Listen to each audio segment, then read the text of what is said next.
నమస్కారం ప్రజలారా, నా ఛానల్ సబ్స్క్రైబ్ చేయని వాళ్ళు దయ ఉంచి సబ్స్క్రైబ్ చేయండి. నా వీడియోని లాస్ట్ వరకు చూడండి. ఈరోజు మనం చర్చించుకోవాల్సిన అంశం, నాగబాబు గారికి మంత్రి పదవి ఇవ్వగానే కొంతమంది వైసీపీ నాయకులు వాళ్ళు ఎలా మాట్లాడుతున్నారనే దాని మీద చర్చ. మంత్రి పదవి ఇవ్వగానే కుటుంబ పాలన అని కొంతమంది అంటున్నారు. అదే నాగబాబు గారికి ఏం పదవి ఇవ్వకపోతే వైసీపీ వాళ్ళు చంద్రబాబు నాయుడు గారు నాగబాబు గారిని పట్టించుకోలేదు, రాజ్యసభ సీటు ఇవ్వలేదు, ఎంపీ సీటు ఇవ్వలేదు, చంద్రబాబు నాయుడు గారి గుణం అలాంటిది అని కొంతమంది అన్నారు. ఇప్పుడేమో మంత్రి పదవి ఇస్తానంటే కుటుంబ పాలన అందరికీ మంత్రి పదవి ఇస్తారా అని మళ్ళీ కొంతమంది అంటున్నారు. చూడండి, వైసీపీ వాళ్ళు అనే కొంత పేటీఎం బ్యాచ్ ఉంటుంది కొంతమంది, వాళ్ళు అనే పని. కుటుంబ పాలన ఎలా ఉంటుందో నేను చెప్తాం. ఎగ్జాంపుల్, వైఎస్ జగనన్న ఫ్యామిలీలో కుటుంబ పాలన ఎలా ఉందో చూద్దాం. వైఎస్ రాజశేఖర రెడ్డి గారు సీఎంగా ఉన్నప్పుడు వైఎస్ వివేకానంద రెడ్డి గారు మంత్రిలో ఉన్నాడు. వైఎస్ జగన్మోహన్ రెడ్డి గారు ఎంపీగా ఉన్నారు. ముగ్గురు అయ్యారు కదా వాళ్ళ కుటుంబ పాలన అంటే. నెక్స్ట్ మన తెలంగాణలో చూసుకుంటే కేసీఆర్ గారు సీఎం అయిన తర్వాత కొడుకు, కూతురు, అల్లుడు, ఇంకో వాళ్ళ మేనల్లుళ్ళు వాళ్ళంతా అయ్యారు. అది కుటుంబ పాలన. ఇప్పుడు జనసేన గురించి మాట్లాడుకున్నాం. పవన్ కళ్యాణ్ గారు ప్రజారాజ్యం పార్టీ తర్వాత జనసేన పార్టీ స్థాపించాడు. 10 సంవత్సరాలు అయింది.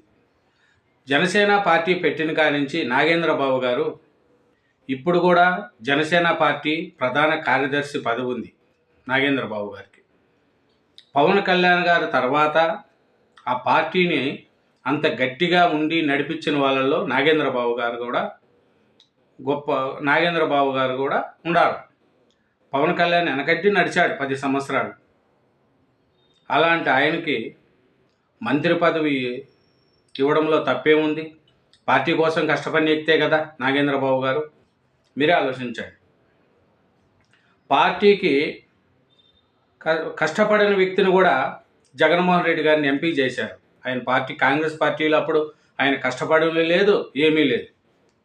అట్లే వైఎస్ అవినాష్ రెడ్డి గారు ఆయన వైఎస్ఆర్సీపీకి కష్టపడిన లేదు, ఏం లేదు, ఆయన ఎంపీగా చేశారు. అట్లాగా వాళ్ళ పాలనలో సజ్జల రామకృష్ణారెడ్డి, విజయసాయి రెడ్డి, కరుణాకర్ రెడ్డి వీళ్ళంతా కుటుంబ పాలన కాదా? మీరే ఆలోచించండి. కుటుంబ పాలన అవునా కాదా? వైఎస్ఆర్సీపీ వాళ్ళు సాక్షి టీవీలో కూర్చొని వాళ్ళ మాటలు చూడండి ఎలా మాట్లాడుతున్నారు, ఎంత అగౌరవంగా మాట్లాడుతున్నారంటే నాగేంద్రబాబు గారిని. అది చంద్రబాబు నాయుడు గారు ఇంకో విషయం అంటున్నారు. చంద్రబాబు నాయుడు గారు లోకేష్ బాబు గారిని సీఎం చేసేదానికి ఇట్లా నాగేంద్రబాబు గారికి మంత్రి పదవి ఇస్తారు అని చెప్తున్నారు కొంత వైసీపీ బ్యాచ్. వైఎస్ఆర్సీపీ వాళ్ళకి అర్థం కానిది ఏమిటంటే, జనసేన పార్టీలో వాళ్ళ ఇష్టం, అది పవన్ కళ్యాణ్ గారి ఇష్టం, ఆయన పార్టీ అధ్యక్షుడు కాబట్టి నాగబాబు గారికి ఇచ్చుకుంటారా, ఇంకొకరికి ఇచ్చుకుంటారా ఆయన ఇష్టం. వాళ్ళ పార్టీలో వాళ్ళ ఇష్టం. చంద్రబాబు నాయుడు గారు చెప్పినట్టు వాళ్ళు వినరు కదా. వాళ్ళ పార్టీలో ఎవరికి ఇచ్చుకుంటే వాళ్ళకి ఇచ్చుకుంటాడు పవన్ కళ్యాణ్ గారు. అయినా నాగబాబు గారికి ఏమీ కేసులు లేవు, ప్లస్ ఆయన పద్ధతిగా మాట్లాడే వ్యక్తి. కానీ వైఎస్ఆర్సీపీలో లెక్క బూతులు మాట్లాడే వాళ్ళు ఎవరన్నా ఇప్పుడు ఉండే క్యాబినెట్లో ఉన్నారా? మీరే ఆలోచించండి. మంచి క్యారెక్టర్ ఉన్నవాళ్ళు, మంచి మంత్రులు వైఎస్ఆర్సీపీలో ఉన్నవాళ్ళు, కొడాల నాని, ఆర్కే రోజా, చూడండి బూతులు మాట్లాడే మంత్రులు, జోగి రమేష్, పేర్న నాని, వీళ్ళంతా, ఆయన అనిల్ కుమార్ యాదవ్, నెల్లూరు అతను, వీళ్ళు మంత్రి పదవిని ఎప్పుడూ చేయలేదు. కానీ బూతులు, వాడెప్ప, ఈడెంత, వాడు, ఆ నా కొడుకు, ఈ నా కొడుకు అని బూతులు తిట్టిన వాళ్ళంతా మంత్రి పదవులు అయ్యారు. ఇప్పుడు చంద్రబాబు నాయుడు సీఎం అవ్వగానే అట్లాంటి వాళ్ళు ఎవరైనా ఒక మంత్రిని చూపించండి. మీరు సిగ్గుతో తల ఉంచుకోవాలండి. పరిపాలించేది గొప్ప సంగతి కాదు జగనన్న. కానీ మీరు మంచిగా పరిపాలించాలి అనుకున్నారు. కానీ మీ వెనకాల ఉండే తొట్టి గ్యాంగు మిమ్మల్ని సరిగా పనిచేయలేదన్నా. ఎందుకంటే మీరు రాజశేఖర రెడ్డి బిడ్డవు. రాజశేఖర రెడ్డి గారు ఇప్పటికీ మర్చిపోరు. రాజశేఖర రెడ్డిని ఎప్పటికీ మర్చిపోలేరు. రాజశేఖర రెడ్డి గారు అంటేనే అందరికీ అభిమానం అన్న. ఆరోగ్యశ్రీ ఇప్పటికీ అందరికీ ఫీజు రిమెన్స్మెంట్, చదువుకునే పిల్లలకు ఎన్నో చేశాడు, పేదవాళ్ళకు పెట్టాడు.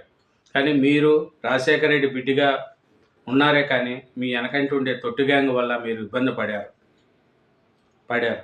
కానీ 5 ఏళ్ల పరిపాలన అవుతే రాష్ట్రాన్ని విధ్వంసకరంగా దృష్టిలో నడిపారు. వైఎస్ఆర్సీపీ వాళ్ళు ఇప్పటికింగా తెలుసుకోకుండా వాళ్ళ మీద వీళ్ళ మీద సెమెట్లు కొడుతున్నారు. నాగబాబు గారికి మంత్రి పదవి ఇస్తే కడుపు మంట అయిపోతుంది వాళ్ళకు. కుటుంబ పాలన అంటున్నారు, ఇంకొకరు ఏదేదో మాట్లాడుతున్నారు. ఆ విషయాలు ఏదో మనం చూద్దామండి. వాళ్ళు ఏం మాట్లాడినారు సాక్షి టీవీలో కూర్చొని చూడండి. పెద్ద మనుషులంతా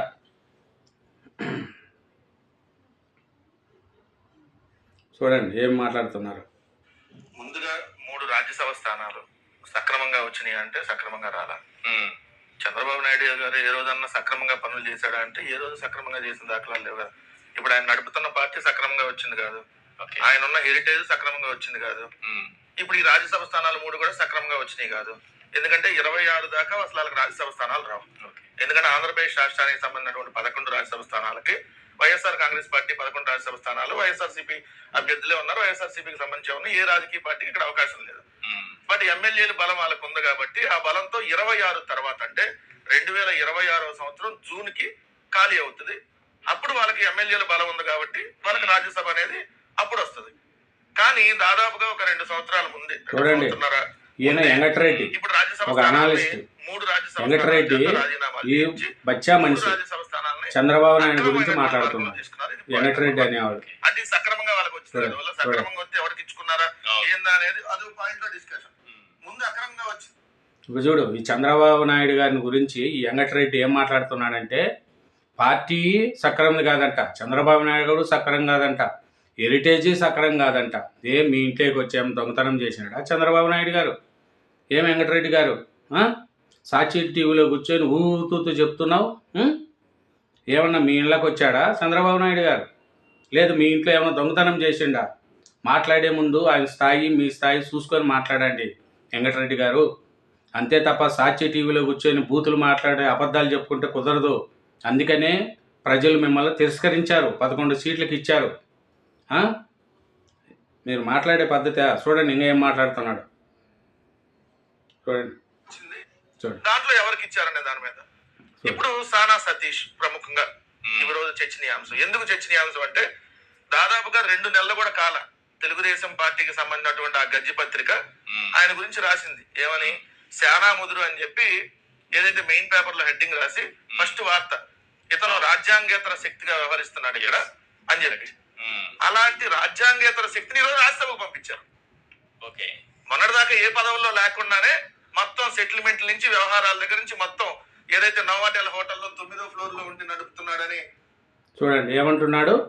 సానా సతీష్ గారు కాకినాడలో ఎలక్ట్రికల్ డిపార్ట్మెంట్లో 9 సంవత్సరాలు జాబ్ చేశాడు, గవర్నమెంట్ జాబ్. తర్వాత అక్కడ జాబ్ మానేసి హైదరాబాద్కి వచ్చి బిజినెస్ చేసుకున్నాడు. తర్వాత ఢిల్లీకి వెళ్ళాడు, అక్కడ బిజినెస్ చేసుకున్నాడు. తర్వాత ఇతర దేశాల్లో కూడా బిజినెస్ చేశాడు. ఈ క్రమంలో అతని మీద కేసులు ఉన్నాయి. కేసులు లేకుండా ఏం లేదు, చిన్నబడగా కేసులు ఉన్నాయి. కోర్టులు చుట్టూ తిరిగిండు సానా సతీష్ గారు, తిరిగారు.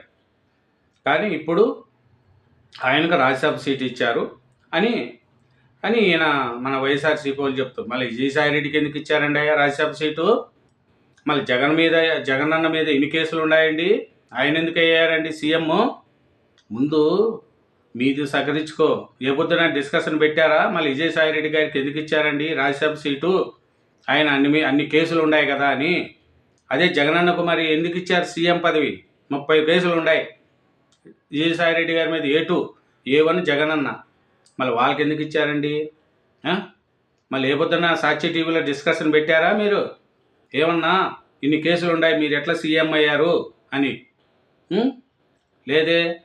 ఈయన సానా సతీష్ అంట, ఆయన ఏదో రాజ్యాంగ శక్తి అంట. ఏం రాజ్యాంగ శక్తి చేశాడు ఆయన? చెప్పండి, ఏం రాజ్యాంగ శక్తి చేశాడు ఆయన? వ్యాపారంలో చేశాడు. ఆయన మీద కేసులు ఉన్నాయి, కేసులు లేవని నేను చెప్పట్లేదు, కేసులు ఉన్నాయి. ఆయన కోర్టులు పోయి ఎవరైనా పెద్ద పెద్ద వ్యాపారస్తులు ఉండే ఉంటాయి కేసులు, కానీ ప్రజల సొమ్ము అయితే తినేయలేదు కదా. విజయసాయిరెడ్డి లెక్క, జగనన్న లెక్క వేల కోట్లు తినేశారు. ప్రభుత్వ సొమ్మును లక్షల కోట్లు తినేశారు. ఈ పొద్దు కేసులు వెనకంటే తిరుగుతున్నారు, కోర్టుల చుట్టూ తిరగాల్సి వస్తుంది. మళ్ళీ ఏదే డిస్కషన్ పెట్టలేదు. చెప్పండి.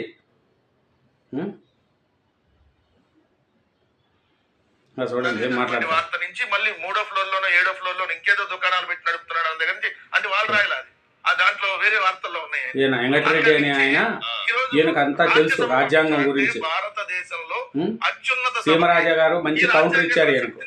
ఈయనకు ఇంకా బుద్ధి రాలేదు. చరిత్ర చూస్తే నిజంగా ఇన్స్పిరేషన్ తీసుకోవాలి. ఎదగాలంటే ఎవడైనా కూడా చంద్రబాబు నాయుడు ఎట్లా ఎదిగాడో ఈయన కూడా అక్కడ అక్రమ మార్గంలో ఎదిగాడు. చూడు, ఎందుకంటే ఒక పాలిటెక్నిక్ చూడు, చంద్రబాబు నాయుడు గారు అక్రంగా ఎదిగాడంట. మళ్ళీ జగన్ అన్న ఏ విధంగా ఎదిగాడయ్యా పెద్ద మనిషి. చంద్రబాబు నాయుడు గారు కష్టపడి 4వసారి సీఎం అయ్యాడయ్యా, కష్టపడినాడు. ఒక రైతు కుటుంబంలో పుట్టిన వ్యక్తి అండి నారా చంద్రబాబు నాయుడు గారు. తెలుసా ఆయన గురించి నీకు? ఒక రైతు కుటుంబంలో పుట్టిన వ్యక్తి. అట్లాంటి వ్యక్తిని గురించి అక్రంగా పైకి వచ్చినాడంట. ఏం అక్రంగా పైకి వచ్చాడు? ఏం జైల్లో 16 నెలలు జైల్లో ఉండి వచ్చాడా? లేదంటే సిబిఐ కేసులు ఉన్నాయా, ఈడీ కేసులు ఉన్నాయా చంద్రబాబు నాయుడు గారి పేరు మీద? ఆయన ముత్యం లాంటి ముత్యం అండి. మన తెలుగు ప్రజలకు ఇట్లాంటి నాయకుడు కావాలని ప్రతి ఒక్కరు కోరుకుంటున్నారు తెలుసా. తెలంగాణలో అనుకుంటున్నారు ఇప్పుడు, అరే చంద్రబాబు నాయుడు గారు లాంటి సీఎం లేడే, మాకిక్కడ 4000 పింఛన్ వస్తుంది అని. మీరు పింఛన్ పెంచడానికి సంవత్సరము 5 ఏళ్ళు చేశారు, 1000 రూపాయలు పింఛన్ పెంచడానికి. అట్లాంటి చంద్రబాబు నాయుడు గారు ఏకదమ్మున 4000 చేసేసాడు పింఛన్. అందరికీ ప్రతి ఒక్కరికి హెల్ప్ చేస్తూ ఉంటే అక్రంగా వెదిగాడా? ఇంకేం మాట్లాడతారు? మాట్లాడండి. సాక్షి టీవీలో పెడితే డిస్కషన్ చంద్రబాబు నాయుడు ఇట్లా చేసినాడు, ఆ సాక్షి యాంకర్ ఈశ్వరన్ ఉన్నాడు, ఆ ఎన్నకు అన్నీ ఇయ్యే. మళ్ళీ జగనన్న చేసినట్టు పెట్టచ్చు కదన్నా, తప్పేముంది? ఏమన్నా వద్దన్నారా నిన్ను? చదువుకున్నటువంటి ఒక వ్యక్తి చేస్తారంటేనండి ఆ పదవి తీసుకునే వాళ్ళు ఎవరన్నా వచ్చి కాంటాక్ట్ చేసి ఏదన్నా చూడు, ఇంకో పెద్ద మనిషి మాట్లాడుతున్నాడు చూడు సాక్షి టీవీలో. జర్నలిజం అండి, ఆ బ్లాక్ మెయిల్ జర్నలిజం భాగంగానే అది రాశారు, చేశారు. ఎందుకంటే అతను బ్లాక్ మెయిల్ స్పెషలిస్ట్, బాగా లాబింగ్ చేయగలిగిన వ్యక్తి. వాళ్ళు ఎవరైతే చాలా ముద్రలు రాశారో ఆ వ్యక్తి వీళ్ళతో కూడా లాబింగ్ చేసి ఫ్యూచర్ లో వీళ్ళకి కూడా ఉపయోగపడతారా. నాగేంద్రబాబు గారికి మంత్రి పదవి అంటే వీళ్ళకు కడుపుమంట. అదే విధంగా జగన్ గారు, చంద్రబాబు నాయుడు గారి గురించి, లోకేష్ గారి గురించి వీళ్ళు మాట్లాడుతున్నారు. లోకేష్ గారు పెద్ద చదువుకున్నాడు ఆయన. వీళ్ళ లెక్క ఏమి దొంగతనాలు దోపిడీలు చేయట్లేదు. ఆయన చదువుకున్నాడు, వచ్చాడు, నిలబడినాడు, ప్రజల్లో ఉన్నాడు. తండ్రి అధికారాన్ని పెట్టుకొని అడ్డం పెట్టుకొని 1000 కోట్లు సంపాదించుకోలేదు లోకేష్ గారు. ఇట్లా సాక్షి టీవీలో ఇవన్నీ మాట్లాడుతున్నారండి. ఇంకా ఏదన్నా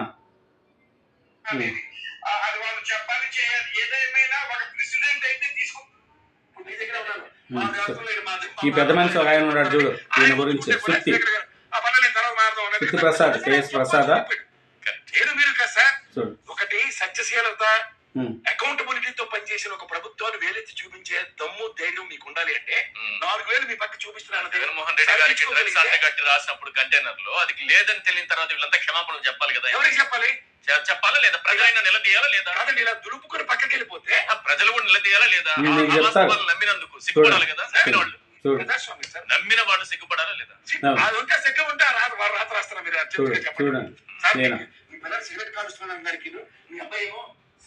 చూడండి, ఈయన కేఎస్ ప్రసాద్ ఉంటాడు. ఈయన మాట్లాడేదంతా వైఎస్ఆర్సీపీకి డబ్బులు తీసుకొని మాట్లాడతాడు. ఈయన ఏ విధంగా ఏం మాట్లాడాడు కాబట్టి చూద్దాం. చూడండి, అంబటి రాంబాబు గారు ఏం మాట్లాడుతున్నారో చూడండి. నాగబాబు గారికి మంత్రి పదవి అనగానే వైసీపీలకు కడుపుమంట. మీరు చూడండి, మన అంబటి రాంబాబు గారు ఏం మాట్లాడుతున్నారు చూడండి. రాష్ట్రంలో మంత్రివర్గంలో తీసుకోవాలని నిర్ణయించినట్టుగా మనకు అర్థమవుతుంది. ఇది ఏ విధమైనటువంటి నిర్ణయం? దీనివల్ల కళ్యాణ్ గారు కళ మరింతగా పెరుగుతుందా లేక కళ తప్పుతుందా అనేది ఇక్కడ లోతుగా ఆలోచించుకోవాల్సినటువంటి అంశంగా నేను భావిస్తున్నాను. ఎందుకంటే ఈ రాష్ట్రంలో చాలా మంది పవన్ కళ్యాణ్ 21 సీట్లు గెలుచుకుంటే 3 మంత్రులు అయ్యారు. ఇంకా బీసీలు ఉన్నారు, ఇంకా ఇతర సామాజిక వర్గాలు ఉన్నారు. నాకు ఒకటి గుర్తొస్తుంది, మా గుంటూరుకు సంబంధించి బొనబోయిన శ్రీనివాస్ అని కాంగ్రెస్ పార్టీలో కూడా ఉండేవాడు. ఆ తర్వాత పవన్ కళ్యాణ్ గారు పార్టీ పెట్టిన తర్వాత దూకుడుగా ఆ పార్టీలో చేరి ఆ పార్టీలో శ్రమించాడు. ఒకనొక సందర్భంలో అతనికి కూడా కారు ఉంటే బాగుంటుంది, అతను మంత్రి అయితే బాగుంటుంది అని బహిరంగంగానే చెప్పారు. మరి అలాంటి వాళ్ళు చాలా మంది ఉన్నారు ఈ రాష్ట్రంలో. చాలా మంది పవన్ కళ్యాణ్ గారి మీద ఆశ పెట్టుకున్నారు. ఆ ఆశలన్నీ అడియాసి చేసి తన అన్నని మంత్రివర్గంలో తీసుకోవడంలో సఫలమయ్యాడు అని అనుకుంటున్నారు. అది సఫలమా లేక సుదీర్ఘ కాలంలో విఫలమా అనేది మనం ఇక్కడ ఆలోచించుకోవాల్సినటువంటి అంశం. మనం కాదులే, ఆయన ఆలోచించుకోవాల్సిన అంశం. ఇప్పుడు తాత్కాలికంగా విజయం సాధించినట్టుగానే భావించాలి. ఎందుకంటే అన్నను మంత్రివర్గంలో తీసుకురావడం, దానితో పాటు ఒక కీలకమైన శాఖను కూడా ఆయన కట్టబెట్టేటటువంటి ప్రయత్నం చేయడం అనేది తాత్కాలికంగా విజయం లాగానే కనిపించవచ్చు. కానీ సతీష్ని కేంద్రానికి పంపడానికి దీన్ని ఉపయోగించుకున్నారా చంద్రబాబు నాయుడు గారు? లేకపోతే చంద్రబాబు నాయుడు గారికి ఒక దీర్ఘకాలికమైన వ్యూహం ఏమైనా ఉన్నదా అనేది చర్చనీయాంశంగా మారింది. ఏమిటా దీర్ఘకాలికమైనటువంటి వ్యూహం? చంద్రబాబు నాయుడు గారు వయసు అయిపోతుంది. చంద్రబాబు నాయుడు గారు వయసు అయిపోయిన తర్వాత ఎవరో వారసులు కావాలి. ఎవరో ఎందుకు, ఇంకా లోకేష్ బాబే వారసుడు కావాలనేది వారికి బలంగా ఉంది, వారి కుటుంబంలో కూడా బలంగా ఉంది. తర్వాత నెక్స్ట్ లోకేష్ బాబు గారిని ఈ రాష్ట్రానికి ముఖ్యమంత్రిగా చేయాలి అని తెలుగుదేశంలో ఉన్నటువంటి ప్రముఖులందరూ భావిస్తున్నారు. అదే విధంగా చంద్రబాబు నాయుడు గారి కుటుంబ సభ్యులు కూడా భావిస్తున్నారు. దీనిలో పెద్ద ఆశ్చర్యం ఏమీ లేదు. అయితే ఎన్నికలు అయిపోయిన తర్వాత, అంటే ఈ 5 సంవత్సరాలు అయిపోయిన తర్వాత తెలుసుకున్నారు. ఏది ఏమైనా ఈ నిర్ణయం వల్ల పవన్ కళ్యాణ్ గారు కళ తప్పుతున్నారని, రోజు రోజుకి పవన్ కళ్యాణ్ గారు తన యొక్క విధి విధానాల పట్ల సక్రమంగా ఉండటం లేదు అనేటువంటి భావన రాష్ట్ర ప్రజల్లో. చూడండి, అంబటి రాంబాబు గారు కడుపుమంట చూడండి. చంద్రబాబు నాయుడు గారు వయసు అయిపోతుందంట. నీ వయసు ఎంత అండి అంబటి రాంబాబు గారు? ఇప్పుడు కూడా చంద్రబాబు నాయుడు గారితో పరిగెత్తావా? చంద్రబాబు నాయుడు గారు మొన్న స్కూలు దానికి పోతే కింద కూర్చొని భోజనం తిన్నాడు. నువ్వు కింద కూర్చొని భోజనం తినగలుగుతావా? చెప్పు అంబటి రాంబాబు గారు. నీవు చంద్రబాబు నాయుడు గారు పక్కన నిలుచుకుంటే ఎవరు యువకుడుగా ఉంటారు? చంద్రబాబు నాయుడు, అంబటి రాంబాబు గారు. చంద్రబాబు నాయుడు వ్యూహం అంట, లోకేష్ బాబు గారిని సీఎం చేయాలని వ్యూహం అంట. ఏమి వ్యూహం అండి? అదే నాగేంద్ర బాబు గారికి ఇస్తే ఏమంత బాధ మీకు? అదే శర్మిలమ్మ గారికి అన్యాయం చేస్తా అంటే నోరెత్తలేదేమి నువ్వు? వివేకానంద రెడ్డి గారిని చంపేస్తే నోరెత్తలేదేమి మీరు? చెప్పండి అంబటి రాంబాబు గారు. శర్మిలమ్మకు అన్యాయం నడుస్తుంది కదా, విజయమ్మ గారికి అన్యాయం చేస్తున్నారు కదా, ఏమన్నా ఇది తప్పు? చెల్లెల్ని ఎందుకు ఇంత ఇబ్బంది పెడుతున్నారు, అమ్మని ఎందుకు ఇది అని అంటున్నారా మీరు? చంద్రబాబు నాయుడు గారు అంట కొడుకు మంత్రి పదవి కోసం అంట కళ్యాణ్ బాబు గారు రోజు రోజుకు దిగజారిపోతుందంట. దిగజారిపోయేది వాళ్ళు కాదు, పవన్ కళ్యాణ్ గారు పవర్ స్టార్. ఎప్పటికీ పవన్ కళ్యాణ్ గారు డిప్యూటీ సీఎంగా అదరగొడుతున్నాడు. చంద్రబాబు నాయుడు సీఎంగా సూపర్గా ముందుకు పోతున్నాడు. లోకేష్ బాబు గారు మినిస్టర్గా దూసుకుపోతున్నాడు. అంతే తప్ప మీ వాళ్ళు లెక్క బూతులు మాట్లాడే వాళ్ళు మినిస్టర్లుగా పెట్టుకొని అయినా నీకు మినిస్టర్ పదవి రావడమే గొప్ప సంగతి. అంబటి రాంబాబు గారు పోలవరం కడతావంటే దాని గురించి నాకు అర్థమే కాదు. పోలవరం ప్రాజెక్ట్ ఎలా ఉంటుందో నాకు తెలియదు. దాన్ని పూర్తి చేయడానికి నాకు తెలియదు అని మాట్లాడినారు. ఇప్పుడేమో వాళ్ళ దాంట్లో ఎవరు లేరా బీసీలలో, ఊళ్ళు లేరా అంటే మళ్ళీ మీకు ఎట్లా ఇచ్చారు? మళ్ళీ మీకు మంత్రి పదవి ఇచ్చినప్పుడు వద్దన్నా నాకు వద్దు శర్మిలమ్మకి ఇవ్వండి అని అనలేదే. మళ్ళీ మీరు మంత్రి పదవి తీసుకున్నావుగా. చెప్పన్నా అంబటి రాంబాబు అన్న, చెప్పు. మాట్లాడేటప్పుడు కూడా పద్ధతిగా మాట్లాడాలన్నా. నాగబాబు గారికి మంత్రి పదవి ఇస్తే ఎందుకంత కడుపమంటారన్నా మీకు? ఆయన జనసేన పార్టీలో కష్టపడిన వ్యక్తి అన్నా, జనసేన పార్టీ ప్రధాన కార్యదర్శి అన్నా నాగబాబు గారు. మీరేమన్నా చిన్న విషయం అనుకుంటున్నారేమో. చంద్రబాబు నాయుడు గారు నెక్స్ట్ 5 ఏళ్ళ తర్వాత మన పార్టీ వస్తుంది. 5 ఏళ్ళు కాదన్నా, జగన్ అన్న సీఎం అవ్వలేడన్నా. ఇంకా ప్రజల్లో అంతా తేరకపోయింది. ప్రజలు మిమ్మల్ని నమ్మరు ఇంకా. ఎందుకంటే మీరు చేసిన విధ్వంసము, దోసుకున్న సొమ్ము, ప్రజలు సొమ్ముని ఎట్లా తినేశారో అలాగ తినేశారన్నా. మీరే ఆలోచించుకోండి. ఇప్పటికీ మళ్ళీ మీరు వచ్చి సాక్షి టీవీలో లేనిపోని డిస్కషన్లు పెట్టి ఎప్పుడు చంద్రబాబు నాయుడు గారు ఏమి అభివృద్ధి చేయలేదు, ఈ అభివృద్ధి చేయలేదు అని డిస్కషన్లు పెట్టినా ప్రజలు నమ్మరు. అందుకనే మీరు చూడండి, సాక్షి పేపరు కానీ సాక్షి టీవీ కానీ చూడని తగ్గిపోతున్నారన్న. నిజాలు నిర్భయంగా చెప్పండి, టీవీని టీవీగా వాడుకోండి. అంతే తప్ప చంద్రబాబు నాయుడు గారి గురించి, పవన్ కళ్యాణ్ గారి గురించి మాట్లాడడం అది మంచి డిసిషన్ కాదన్నా. అంబటి రాంబాబు గారు ఎందుకంటే మినిస్టర్గా, ఎమ్మెల్యేగా మంచి పని చేశారు మీరు. కాబట్టి మీరు కూడా ఆ నాగబాబు గారికి మంత్రి పదవి ఇస్తే కడుపు మంట అవుతుంది అనుకోవడం, ప్యానలిస్టులను పెట్టి సాక్షి ఛానల్లో ఓని ఎదురగొట్టుకోవడం అది మంచిది కాదు. సరేనా? ఎవరైనా కానీ నాగబాబు గారికి మంత్రి పదవి ఇచ్చిన తర్వాత అతను సరిగా చేయలేదా అప్పుడు విమర్శించాలి. పదవి ఇవ్వకముందే కుటుంబ పాలన ఇంకా ఎవరు లేరా అంటే, మళ్ళీ మీ పార్టీలో ఎవరు లేరా చెప్పండి? మీ వాళ్ళకే కదా అందరూ ఇచ్చుకున్నారు. అట్లే ఉంటుందన్న. ఒకరిని అనేటప్పుడు మనం కూడా ఆలోచించాలి. సరేనా? మీలాంటి వాళ్ళు అందరినీ చుట్టూ ఉండే జగనన్నను ఎట్లా కాకుండా చేశారు. ఈ అంబటి రాంబాబు గారు, కొడాల నాని, లేకంటే జగనన్న రాజశేఖర రెడ్డి సార్ బిడ్డ రాజశేఖర రెడ్డి గారు అంటే అందరికి గౌరవం అన్న. అట్లాంటి బిడ్డను మీరు చుట్టూ చేరుకొని మొత్తం విజయసాయిరెడ్డి గారు, సజ్జల రామకృష్ణారెడ్డి గారు, అంబటి రాంబాబు గారు, కొడాల నాని, పేరు నాని, జోగి రమేష్, వలమనేని వంశీ, అనిల్ కుమార్ యాదవ్ గారు, ఇట్లా వైవి సుబ్బారెడ్డి గారు, కరుణాకర్ రెడ్డి గారు, వీళ్ళందరూ చేరి జగనన్నను అన్ని విధాల మీరు ముద్ర వేయించేశారు. లేకపోతే రాజశేఖర రెడ్డి బిడ్డగా మంచి డెవలప్మెంట్ వెళ్ళేవాడు తెలుసా. కానీ మీరు చుట్టూ చేరుకొని 60 మంది 70 మంది సలహాదారులను పెట్టుకున్నాడు జగనన్న. ఎందుకన్నా అంతమంది? ఒక్కొక్కరికి 3 లక్షలు నెలకు. సూపర్. సజ్జల రామకృష్ణారెడ్డి గారికి 3 లక్షలు ఇచ్చాడు నెలకు. 60 మంది 70 మంది సలహాదారులు కావాలన్నా?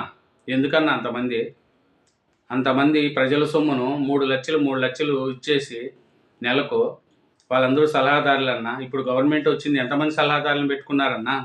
ఎందుకన్నా సలహాదారులు చెప్పండి? ఎందుకు సలహాదారులు?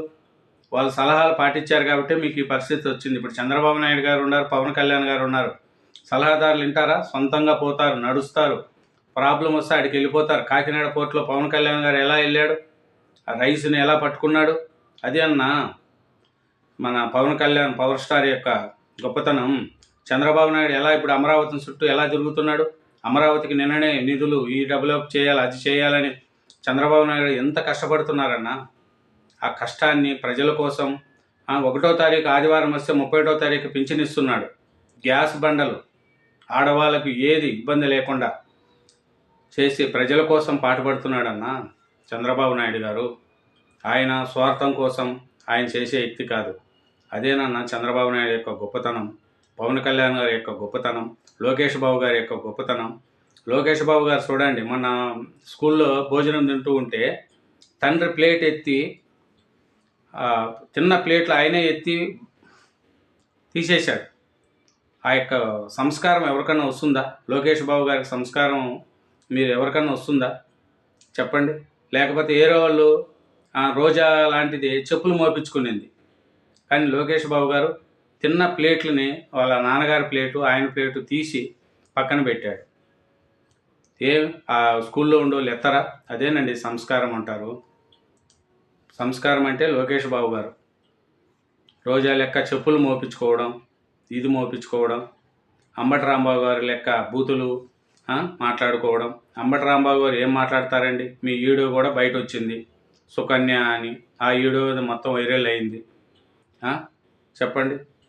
కాబట్టి నాగబాబు గారికి మంత్రి పదవి ఇస్తే ఎవరు బాధపడకండి. ఆయన గొప్ప అనుభవం ఉన్న నాయకుడే. మంచిగా డెవలప్ చేస్తాడు, మంచి పనులు చేస్తాడు. ఆల్ ది బెస్ట్ చెప్పాలి. నాగబాబు గారికి మంత్రి పదవి రావడం చాలా అందరూ కూడా ప్రజలు కూడా జన సైనికులు కానీ, టీడీపీ వాళ్ళు కానీ, బీజేపీలు కానీ చాలా సంతోషంగా పడుతున్నారు. Thank you very much. నా ఛానల్ సబ్స్క్రైబ్ చేయండి, నా వీడియోని లైక్ చేయండి. Thank you very much.